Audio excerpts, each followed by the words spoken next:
you want this pullback, and I tell you what, things doesn't cool off, and then let's say we go back again to retest that 120k range, and then we fail again. That's bad news. Yeah, but I think the next large altcoin to pay attention to is definitely Solana.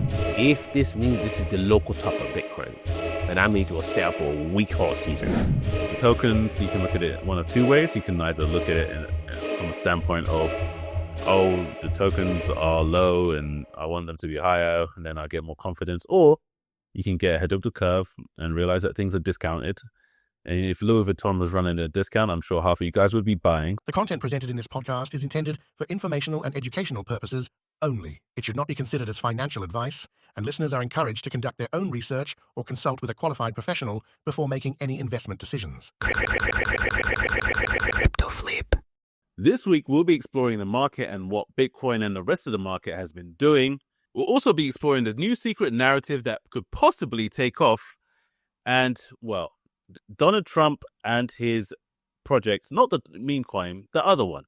We'll be talking about that. So make sure you stay locked in and you don't want to miss it. But before we get into any of that, you know what we have to do? We have to talk to our friends, our best friends, sometimes. Those degens, and we have to look at some crypto confessions. So let's get into it. Put 200 into Trollcoin a little over a year and a half ago. Before my deployment, I got back 2 days ago to see it all over Twitter and at 100 million market cap. I think I bought at around 10k market cap. Told my fiance and everyone I knew we were millionaires. Log into my computer to see that the coin I bought was still at what I purchased it at. Turns out a new coin with the same name is the one at 100 million valuation. My fiance already given notice at her job. Not sure what to do as of now. Better tell her to rescind that. Better tell her to get her backside back to that job. What do you make of that? What a disaster. What a disaster. I mean, this is the definition of counting your chicken before they hatch. Like, first of all, I know you're excited to be a millionaire, but you didn't have to rush this news. You know, you can have done your due diligence, check to make sure the tokens you still have in your wallet is the same token, because meme coins, I mean, it's one of the things I hate about meme coins, that the fact that if I launch a meme coin called Poodles, yeah, so others can launch the same thing, Poodles, the different contract address.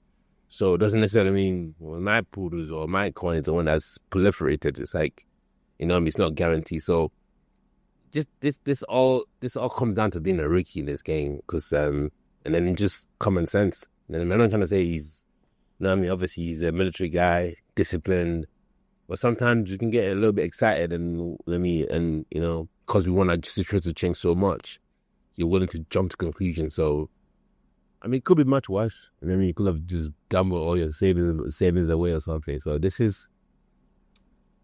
it's a little, counting your chicken for a hatch situation, but it could be much worse. Diabolical that your fiance had to give up her job, but like you said, she can rescind it. You know what I mean? It's not a biggie. She can rescind that. If she rescinds it, she still has a job. You still have your military pension that you can tap into when you retire. So it's not end or be all. You know what I mean? Like, it's not end or be all. But this is a common mistake. The only issue that you made is you publicized it. You told your fiance and everyone you knew that you were millionaires. That's where you went wrong, okay? Telling your fiance was cool, but the whole world, like your cousin, your distant cousin, what were you trying to flex with them? Like, yeah. That is when that flex that's a flex gone wrong right there. So it's a tough one. But the only main mistake you made was telling everyone. And telling your fiance she's your partner, she's meant to know in any way. Like, you're not gonna be rich and she won't know about it. So it's a doozy. What do you think? You know what, yeah. If it was me, let me just start with that. If it was me, and I invested in something, and I put in a couple $100, and I thought he wanted the moon. Obviously, I'd be gassed, but my first reaction is not, let me go and tell my girl. My first reaction is, I need to touch that money. I need to know that it's there. I need to know that it's real. I need to see it in my wallet. I need to move it around. I need to know that, it's tangible. Then I'll believe it. This guy got way too giddy. You have to act like you've been here before, man. Sometimes you just have to, act like you've been here before. You can't be acting like a rookie. And I know that, emotions are high. You've already spent the money mentally. You've spent it in your mind. You thought, okay, I know what I'm going to do. My girl could quit her job. She could be a stay-at-home mom now. Now I'm going to buy a house. I'm going to buy a mansion. My mom could retire. Blah, blah, blah, blah, blah. Take all the boys on a boys trip. No, obviously none of that's going to happen. But this is what was going on in your mind. And this is what was going on in your fiance's mind as well. Now, the problem that you're going to have, unlike some of the other people who we've talked about in the past, is that they have material losses that they have to come back from. You haven't lost anything except for your face, So you obviously have to go back with your tail between your legs and say, made a slight accounting error. We're not millionaires. We just lost $200, but it's cool. You can bounce back from that. And I think you just have to hold that. My only question is, how do you think their fiance is going to react? I think some girls would be like, yeah, okay, just whatever. Some girls would take that to heart and be like, what? Yeah, I mean, I think when you're a wife of a military guy that goes away and you don't know they're coming back, you really can't accept your faith. Like, this guy might not come back. He might, so I think she would take it quite well, in my opinion. Like, much worse has been done. So, and she's used to being disappointed. Not him not coming home when he's meant to come home. So it's like, this is just another speed bump on the road. That makes sense. Like, don't get it twisted. She was excited. She quit her job immediately. Like, what? I don't need to work anymore. I don't need to be a teacher. Then I didn't do doing this 9 to 5 and slaving away. So it's like, I think she's taking it very well. I mean, what can you do? This honest mistake. It's not like he's lying to you and trying to sit on the millions and not share the wealth. So yeah, I think she'll take it pretty well. Yeah. What do you think? Yeah. I think she will. It depends on her character. I don't know her personally, but I think she's either gonna, be a bit bummed out and try and salvage her job. If she can't, she'll probably find a new job, and then just kind of move on with her life. Or she might really take it to heart and feel like, wow, like you got me gassed up for nothing. And some women can hold things in her back pocket. I think it might be one of those situations that every little thing's like, oh, I could have been that stay-at-home mom and da-da-da, it's because of you. And yeah, she might carry a chip on her shoulder. So it depends on her temperament. So who knows? So that's for my man to figure out. But let's say that's all. Good one. That's all she said. Good one. Exactly. Crypto ruined my life. 30 going on 31. Down to my last 2 soul with no job willing to hire me. Caught in the walls of launchpads that destroyed all the volume of anything to run organically. Nowadays, purely insider plays or cabaled tokens.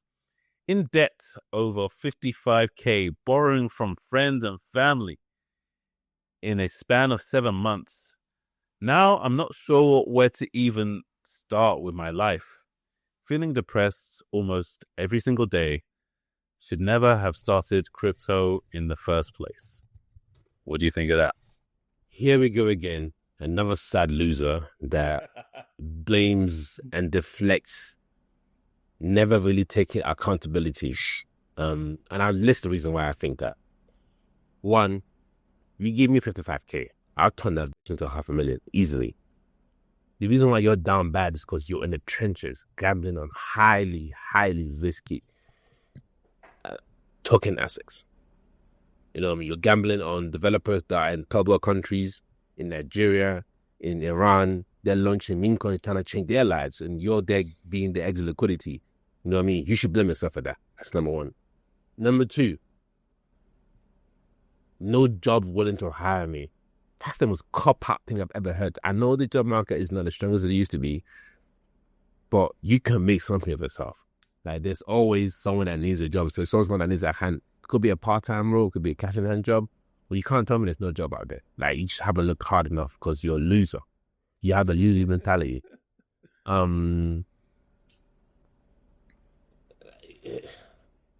How's your life ruined, bro? Like, you're 30 going 31. Cool. You're still relatively young. You're down for the 5K. People on my ass, trust me, a lot of men been much down than that. Trust me on that. Like, people have been down 100 G's, 500,000, millions, and then they didn't jump off the side of it. Just hop back on and keep grinding. So, yeah, I mean, this is victim mentality, man, and that's my last point, because when you claim victim mentality, it means basically you're already kind of giving up, which tells me to begin with you didn't have a plan. You didn't have a trading strategy. You didn't have an exit liquidity. You didn't have an exit plan. You didn't have a management plan. You didn't have no capital management plan. You had nothing. I mean, because how can you borrow a 55K? And notice how this guy is not talking about anything about his lifestyle. Like, oh, I need a Lambo, or I pop expensive bottles. So you're down. You're probably like a regular guy. You know what I mean? And how you lost 55K, borrowed money as well, like not even plus 55, minus 55K, gambling on speculative tokens, and you're wondering where you went wrong. Like, it's just a no-brainer. It's just all because you're gambling. You're a gambler. You know what I mean? And there's nothing wrong with gambling. Like, I dabble in the bit of sports gambling myself, but I know when to stop. If I'm down 50 quid in one night, listen. I'm cut my losses. I'm good there. Because clearly it's not my day. If all the bets I'm putting in is not working, it's clearly not my day. You're down not one, not two, not three, but almost 55 G's. And you're wondering where you went wrong. It's because you're gambling in the trenches and you didn't really need to be. You could have taken that money, put all that money in Bitcoin, so high, but anything, and you probably have done easily 2x. Easily. Even if you would have done easily 2x. So for you to be blaming and reflecting, it's just sad. You know, it's sad. It's a losing mentality that I don't like when people like you, I don't need you around me because you're just full of negativity. You know what I mean? Now you're thinking of quitting, and what? When you quit, what are you going to do? You can't get a job, according to you. You're in debt, so you have to pay people back. So what are you going to do? You're going to kill yourself? It's one way outside, man. That's diff. But best of the day, your family is still liable for them debts. You know what it is, yeah? This guy is not going to pay that for those family and friends back. I'll tell you that off rip. Number one. Number two. In the Bali, yeah? Yeah, he's going somewhere. I don't know where he's going. He's either going streets or he's going like out of the country. But number two, raising 55K to gamble on meme coins or to gamble on tokens that are, have no intrinsic values is crazy. Absolutely insane. But what I want to know is, like, what story was this guy given? Because he clearly wasn't going to say, oh yeah, I need that money for the market. So what was he saying? Oh, I just need some money. Like, if somebody comes to me and says, I need some money. All right, £100, something like that. Few £100, okay, maybe. Like, thousands and thousands, that's a lot. That's crazy. Like, it reminds me of people who raise like friends and family round, but for like startups. But obviously, they're doing something that actually benefits the world. And this guy is only, bringing destruction to himself and to the people around him. So it's crazy. It's crazy. If you had just had better risk management, you had the tools. You had the capital. It was there. Unlike a bank, they're probably not going to charge you any interest. You had interest-free money sitting in your account. You flip it, you give the money back. That's more than most people in the markets, by the way. Most people, started with their little grands, maybe a few hundred, the loose change that they're getting from their job, and you somehow manage to squander it. Now you're in debt. Now you don't know what to do. I don't know what the next step is for you. Normally I have words of wisdom that you can take away, you can move forward, but you've got no track record. You've not learned anything. You've lost money, and you're finished. I'm sorry. That's it. But with that being said, welcome back to the Crypto Flip Podcast. I am your host, Harris King, and I am joined once again with my co-host, Deji. And don't forget to like, comment, subscribe if you're watching on YouTube. And if you're listening on any audio platform, and we are on all of them, don't forget to leave a comment because it really does help. And yeah, we have a lot to discuss. So the first thing I want to get into is the current state of the market. We have entered a new month. We have entered a new quarter. Things are looking interesting. Bitcoin is at 112K. ETH is at 4,400. And Sol is just above $200. So we've had the Bitcoin trade, where we pumped up to like 120. We've had the ETH trade, where it's gone like high 4Ks. And Solana's been there sitting down, quietly grinding up. Is that the next big altcoin to sort of push forward? And what do you currently make of the state of the market? I mean, right now, it doesn't look too bad. I think this is one of those markets that looks like we're set up for another great month. But I still think otherwise. And I'll tell you why. Firstly, we're struggling to claim that 113 to 115 K range on BTC. That's not good news. BTC opened last month at 107. Well, clearly above that. Strong support at 107. We've tested that range a couple times, but there's been some strong liquidity there, which is fair enough. But I still feel like there's some lows that we need to sweep before we can get like a healthy correction. Because right now, the only correction we've had so far last month was a 13% pullback, say 14% pullback. You know what I mean? We are used to as a crypto market, 20% pullback in Bitcoin rally is nothing. You know what I mean? 30% is nothing. When we start getting 40% pullback, then that's when we're like, okay, cool, close to the end. And personally for me, and I've been meaning to mention this point, I even went back in last week's episode and I forgot to mention it, so I mentioned it today. If you are a trader or investor that likes to really operate in all season, you want this pullback. And I tell you what, if things doesn't cool off and then let's say we go back again to retest that 120K range and then we fail again, that's bad news, because that will be what? The third attempt. Failed attempts. Not even successful attempt, failed attempt. And currently where BTC dominance is sitting at right now is currently 58.67. If this means this is the local top of Bitcoin, then that means it will set up a weak horse season, right? What you want to see is a healthy pullback of 20% to 30%, then a rally to smash through that previous all-time high of 120, 124. So that means we rally beyond that to 130 plus, 140 plus. That will set us up for a great all season, because then the Bitcoin dominance will push back up to probably previous all-time high or even higher, which will give confidence in the Bitcoin maxis, will give confidence in world traders, give confidence in investors that, this market, there's still more leg to go.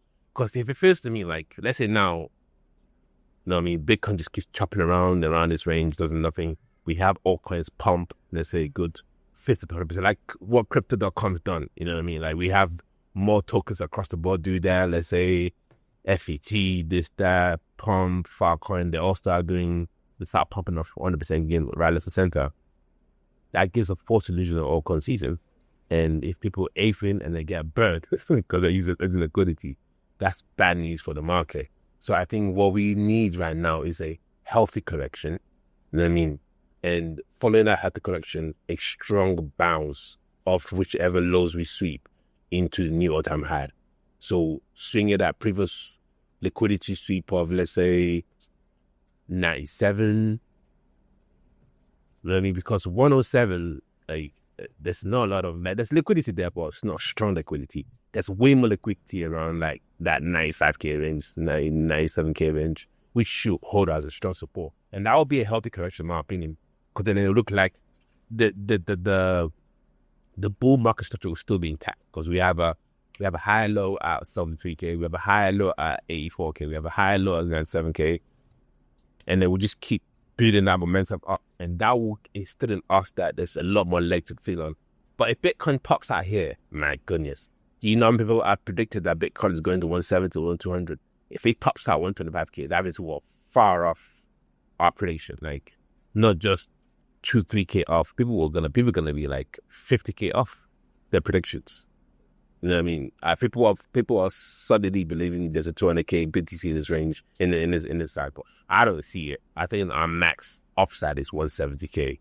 But if we don't get a pullback this month, let's say we get a rally and we fail to break that thing, break the previous all-time highs, that means we're in for a bad October. But I think the correction should happen this month. I don't see the catalyst. I think one thing you start to notice now is we're not getting that crazy ETF inflows anymore. Like, I think that's kind of tapered down a little bit. Can't tell you why. I mean, you can't just keep buying. Where's the money coming from? But we do have some bullish news. So obviously, Strategy being listed in NASDAQ, that's going upstream. But that's already been priced in. That's not new news. So what's the latest news? Well, there's meant to be an announcement today by Donald Trump. That's about what big news? You don't know. It won't be to fire the Fed chair, I'll tell you that much, because he doesn't have the power to do that. It just doesn't have the power to do that. You have to go through a profit channel to do that. So, what of a catalyst? When the World Liberty Fire token got listed, that's not enough big enough catalyst in my opinion. So if we can't be clean that 115K range in the next week, I think we're gonna lose that market structure break. It will come down to that fair value gap at 95 to 97K. And if we hold good, that means we can long that. And if we don't, the next range is 84K. But I don't think anyone else will say like guarantee. I can't guarantee you're gonna come down, but nothing's impossible to quit. That's one thing I learned over my years. Like, don't rule out anything. I'm not saying BTC is going to 200K, but don't say to me 85K BTC is impossible over the next 2 months. Like, that would be a foolish gamble in my opinion. So position yourself currently. I think if you're not already positioned into some altcoins, I think now is a great time to start accumulating, because if you believe in the altcoin season, some of these tokens are still discounted. I know Sui is $3.39. That's a good price in my opinion. Solana, 206 Solana.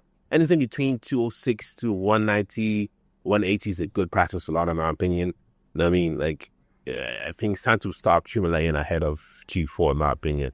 And DCA is the best way to do it. So that's kind of like my approach to this market right now. I'm still sitting on mostly stables.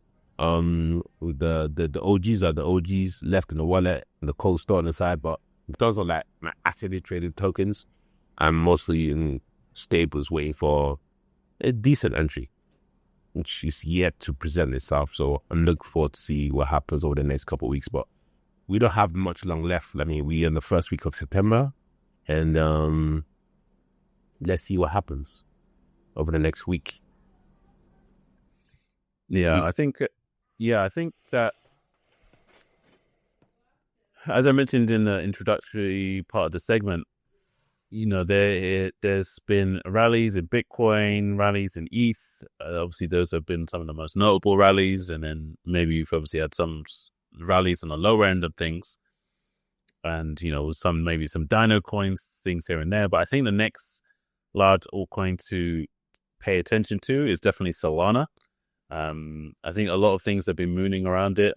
There's still great volume there. There's a lot of activity there that isn't only meme coin activity. Some activity on DEXs, people building dApps on there, and there's a lot of things that are really interesting on the Sol chain.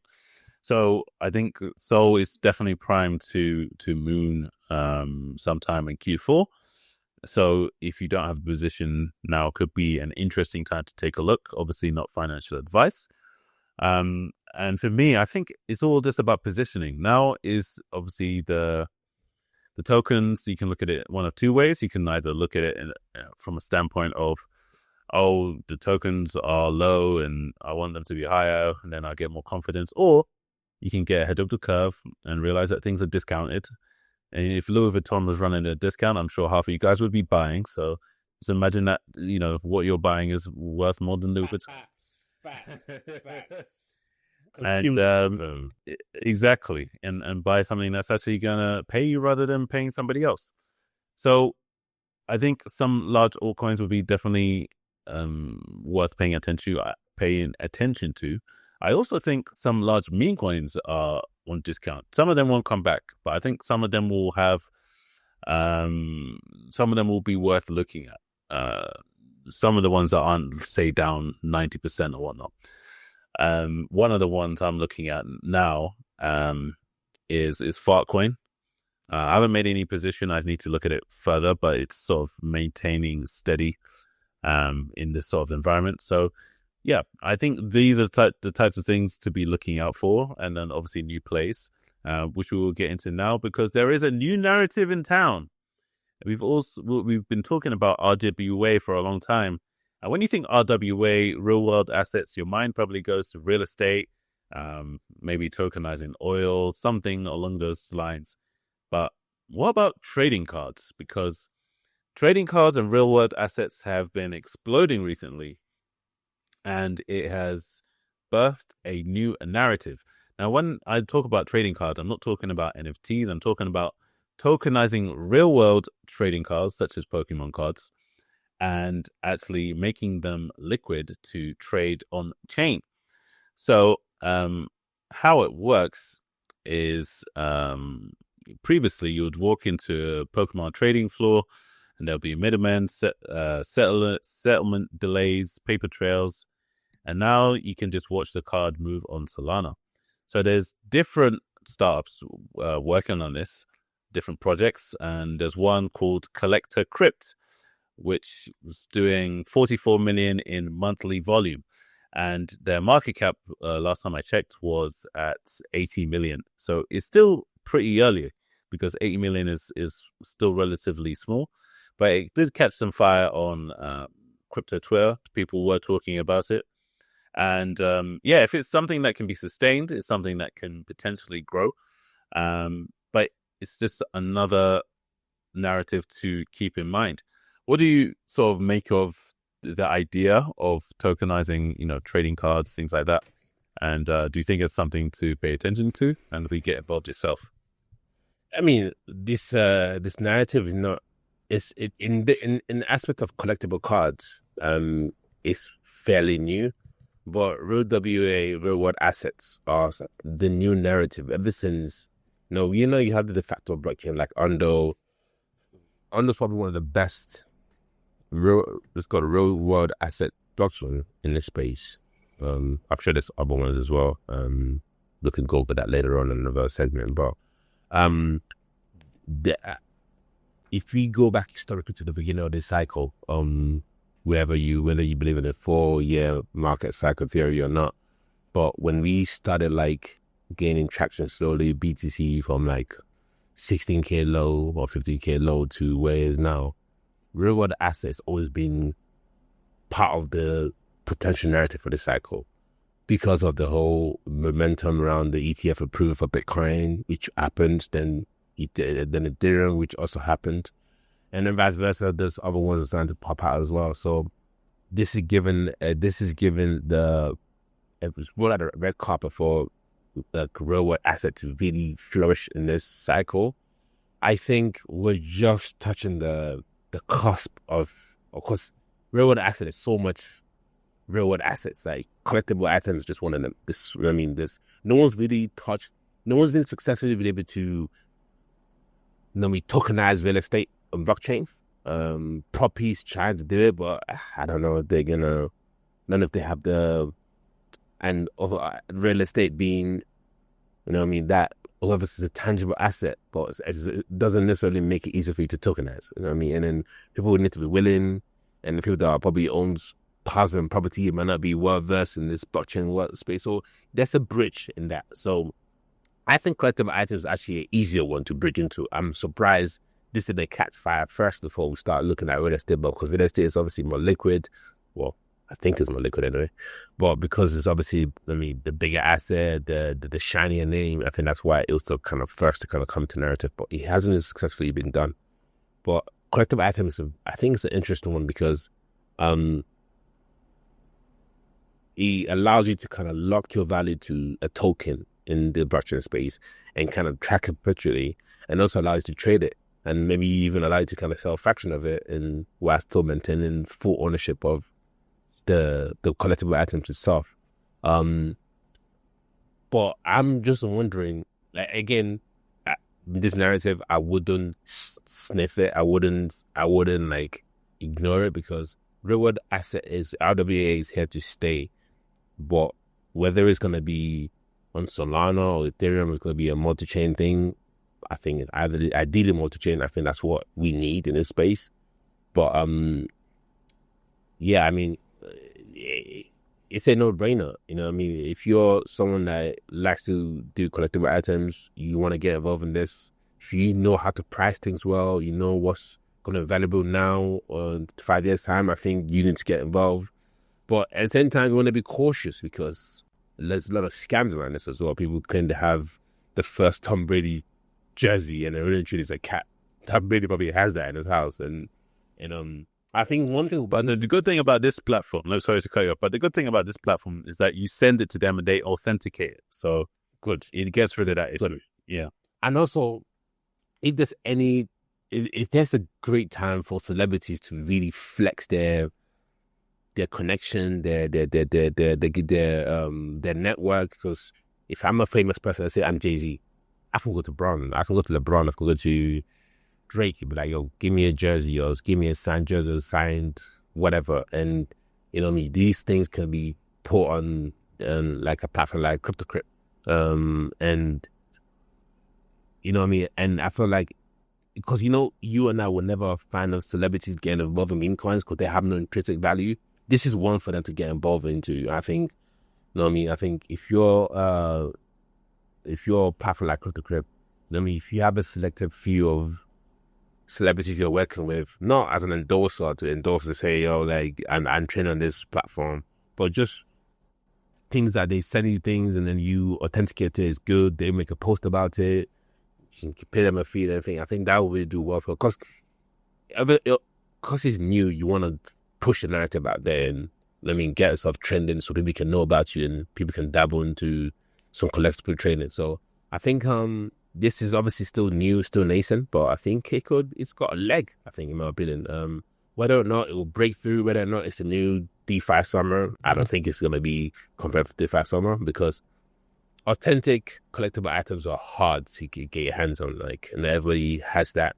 So, but if you have it and then, you're thinking whether you should dabble or not, I think you should, because I think it's a great way to maintain ownership while still gaining, while still having like some on-chain activity to tap into, and obviously liquidity, because you might think your baseball collection card is worth something, but let the market tell you what it's worth. If there's more people interested in your collectible, that means the value go up, in my opinion, as well. So it's a no-brainer. I'm surprised we're just catching up now on this. It should have been done from the beginning of the cycle. But kudos to those guys. They're making big moves. What do you think? Yeah, I think that, well, for me personally, I haven't been into collectibles since I was quite young, like when I was a kid. And I think the last thing that I actually collected was Pokemon cards, like most people growing up. But I think that it's one of those things that people find culturally relevant, and it's always something that people have an interested in, whether it's collecting, trainers or cards or whatever it tends to be. There always seems to be a demand for those types of things. And I think starting with the cards, especially like Pokemon cards and things like that, is definitely a good thing. What I would be interested to see is some sort of official collaboration with Pokemon, or the parent company of Pokemon, because I think if they were to come on board in some official capacity, I think that would give a crazy amount of legitimacy to, what these projects are building. And I think it will definitely give this segment of RWA a much needed boost. But in terms of like whether it's worth investing in the space or not, I think that it's worth sort of analyzing the monthly volume, probably the weekly volume, just so you can see what's going on week to week, and then obviously zoom out from there. And if you're seeing that it's growing and it doesn't seem to be slowing down, and there seems to be more development, people seem to be getting more excited by it, then it's still the very early stages, so it may be worth taking a closer look, maybe worth making an investment, not investment advice, not financial advice. And then from there, seeing how far this side of the space can go. It's either going to be something pretty big, or it's just going to be a flash in the pan. So I think the jury's still out, but I think there's probably something there. And something that may not be there anymore is World Liberty Fi, because they just launched their token, and it dipped a little bit, but it's still somewhat stable. And for those who don't know, World Liberty Fi is the DeFi platform owned by Donald Trump and co. And somebody who isn't too happy about it also is Justin Sun, as he said his tokens were unreasonably frozen, and he wants the team to unlock them. I'm not sure why they were locked, but apparently he's claiming that they have been. But aside from that, what do you think about the whole World Liberty Fi thing? It's obviously had a pullback. Is it something you're going to look to buy? Yeah. First of all, I want to get this out of the way. It's absolutely crazy that in this cycle we've had two project launched by, we've had two projects, or almost actually three projects, backed by Donald J. Trump. It's absolutely insane. You can't tell me capitalism is not real, because even though he's not directly involved, and he doesn't need the money because he's got billions already, but he's making sure his kids are nice. He's making sure he's giving them the permission. Because I don't think they do DeFi as permission. Like, you don't, Eric, all his kids that are probably the ringmaster, they don't do this without permission. They don't do this without daddy's permission. You know what I'm saying? So that's number one. So it's crazy that in this cycle we've had the sitting president, not elect, the sitting president launching tokens. It's absolutely mad. So I'll put that out of the way first. Second of all, it's also interesting that you see all the major, it's not surprising, because these exchanges, all they care about is farming volume. They make money whether the market goes up or down. They only care about is, where's the volume at? Is it in coins? Even in coins, they'll list it. So I'm not really surprised that these big exchanges like Coinbase are there. They're picking up. Like, I got a notification this morning that Coinbase listed while it was GoWellFi. So that's interesting. But back to your original question, am I gonna get involved? I don't personally. I make it my personal. My approach to investment is, if I don't know what something is, I'm not gonna put my money into it. Because at least I know if I put my money into X coin, I know X coin does this, this, and this. If it turns out that X coin went bust, then at least I know I follow my own thesis.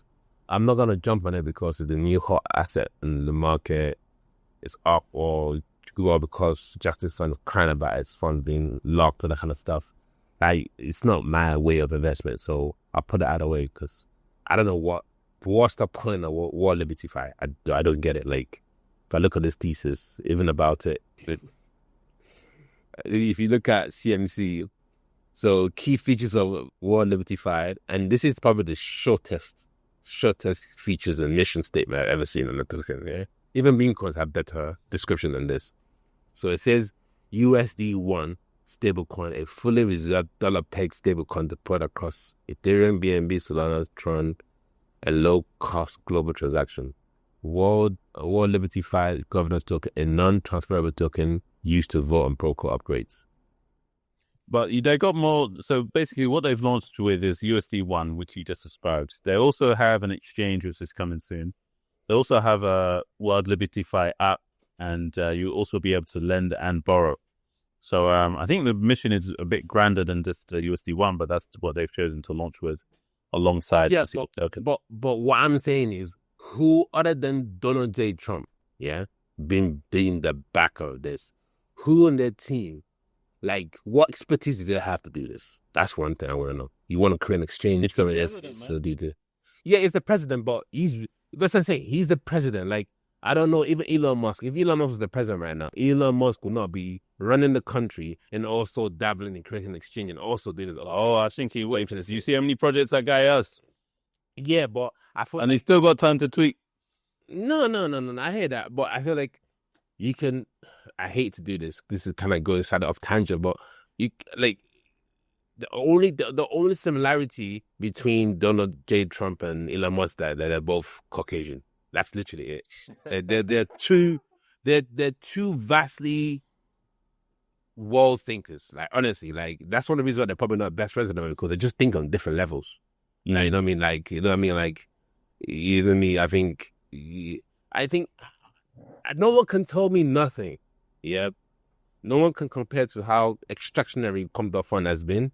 But in a way, I see Elon Musk as an innovator, and I see Donald J. Trump as an extractor, in my opinion. Because when it comes to crypto, yes, I think we have to wait for the apps and for the infrastructure, for the ecosystem to be built out before we fully. I mean, obviously, the meme coin is one thing, but let's talk about World Liberty Fi. If they build out what they're talking about, if they manage to bring TradFi into DeFi, then is it extractionary? I don't think so. 100 billion max supply. At least I have a max supply. That's good. Yeah, I mean, a lot of projects currently circling. Yeah, exactly. You know what I mean? Which means you have infinite money printer on. Circular supply is 20, so around 25% of it is a circular supply. Fine, cool. But my point is, number one, what they do for Justin Sun is wrong, because it's one of their biggest investors. So I guess they don't want him to dump on. They don't want to dump on them, which is fine. Like, no one wants to be dumped on. You know what I mean? I think that's why they blocked them. Because looking back, and people that invest, because I remember when they announced the project, the most reputable person that invested was Justin Sun. So it's not the best interest for you to be alienating it now. Or that sends a bad signal to your community that, well, we operate in a centralized way, because these are centralized individuals who are running a decentralized platform, quote unquote. So, so I guess we're saying, because Donald J. Trump is backing this, they're gonna be able to get the licenses, everything's gonna be smooth, and then there should be no roadblocks. That's what we're assuming, right? Yeah. We'll see it. Yeah, I mean, like I said to you, so the fully diluted value is 18.78 billion. So that means we can see a rise from 18 to probably around 80 cents, which is all right, which is not bad at all. 5x return from here. But personally, for me, I will need to do more due diligence on this before I ape in. But I do find it interesting that the majority of the top, and we all know what it is, decentralized exchanges, Binance, Kraken, Coinbase, they are all volume farming. That's all they do. You know what I mean? So it's not like, wow, it's going to the moon. Like, they don't care where they go to the moon. They make money whether it goes up or down, because traders are going to trade and then they're going to make money off fees and stuff. So what I'm interested to see is what the roadmap is. I think roadmap will let me know. If they purposely stretch out the roadmap like Cardano, then this thing might be a fugazi. But if they shorten the roadmap, like they're going to deliver the exchange and this and that in the next, let's say, 3 to 6 months, then I'm interested to see, because then that means there's some room for it to grow in this market. So I'm interested to see what their roadmap is. I'm actually going to look up now and see what their roadmap is saying. But yeah, what do you think? Yeah, I think that if they build out what they claim that they want to build out, then it's a case of preference. Do you like the platform, or do you not like the platform? Then it becomes a case of competence. If they don't, or it takes like 2-3 years to get out, an exchange or an app, then you can talk about extractionary. I think it's far too early, and far too fashionable. When I say extractionary, I mean the individual. Like, you don't become a billionaire by making fair deals. You don't become a millionaire. You don't become a billionaire by being a fair person. Like, I'm sorry. Fair though. No, exactly. It's again, it's subjective. What's fair, what's not fair. But you can't tell me that a billionaire sitting president launching this token for his kids or for himself, whatever, is only in it for the tech. I didn't say that. I didn't say go about that. Yeah. So like but like when we look at what the ex-founder of of Twitter is doing, Jack, that Bluetooth messaging thing, allows to send Bitcoin peer to peer. That's true innovation. Like, that's digging into protocols and innovating. But there's a difference though. He's a technologist. Donald Trump isn't a technologist. He's a businessman. And I think you can be a businessman without necessarily being extractionary. No, of course. But you know what I mean? Only time will tell where this goes. Yeah. But the two first projects that's been launched by Donald Trump or backed by him, Melania, Trump, have all gone down to mediocrity. Maybe it will rise again. We don't know. But what gives us the confidence that this is going to the moon? That's what I want to like. I want to hear the argument for why this is going to the moon, because I'm looking at the mission statement now. So staking and lending launch in Q4. So that's what. Yeah, that's soon, very soon. Which will enable yield generation on the wildfire holders. Then you have the mobile app release in Q4. There can't be no delays again. So that's two. But there's always delays with projects. There's always delays. I've worked on many projects. There's always delays. Yeah, of course. So you get me. And if you rush something, exactly. Yeah, it could be disastrous. But and then community token unlocked votes ongoing. So decides vesting for 80% locked supply. So we'll see. We'll see where this goes. But Q4 will be very interesting, and it will be very interesting to see where this goes on Q4. But if they hit this milestone, I think they still do okay. But like, is it the next 100x? I don't think so. No, I wouldn't say that. I wouldn't say the next 50x. I don't think so. No, I don't think so either. I in the next. No, I don't think so.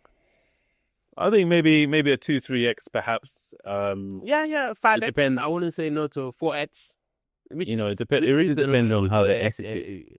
Yeah, which is in line with it's got the fully diluted value. So yeah, definitely.